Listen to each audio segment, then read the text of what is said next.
বাতাসে ঝুলে আছে এক পুরনো নিঃশ্বাস, ঢাকা শহরের ফুসফুসে। আমার শহর একসময় জীবনের কেন্দ্র, আজ কেবল অতীতের প্রতিধ্বনি।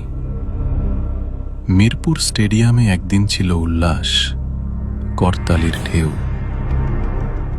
আজ সেখানে শুধু ঘাসের বিছানা আর নিস্তব্ধতা।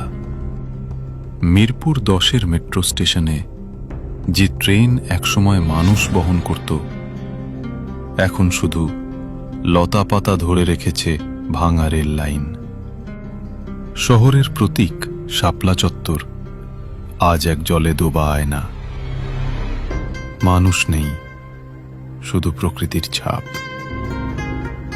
মরিচা ধরা বাস, জলে ডোবা গাড়ি, সবই থেমে যাওয়া জীবনের স্মৃতি।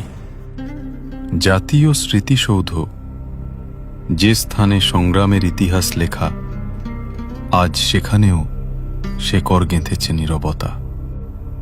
ভাঙা জানালা দিয়ে হাওয়া গায় এক বিষণ্ণ গান। পিচের ভেতর থেকে গজিয়ে ওঠা গাছ বলে দেয়, মানুষ হেরেছে, শহর হেরেছে। কিন্তু এই ধ্বংসস্তূপে আছে অদ্ভুত এক শান্তি। পচা মাটির গন্ধ, কালো পানির আয়না, আর ছাদের উপর জন্মানো গাছ মনে করিয়ে দেয়, শেষ পর্যন্ত প্রকৃতিই জয়ী হয়।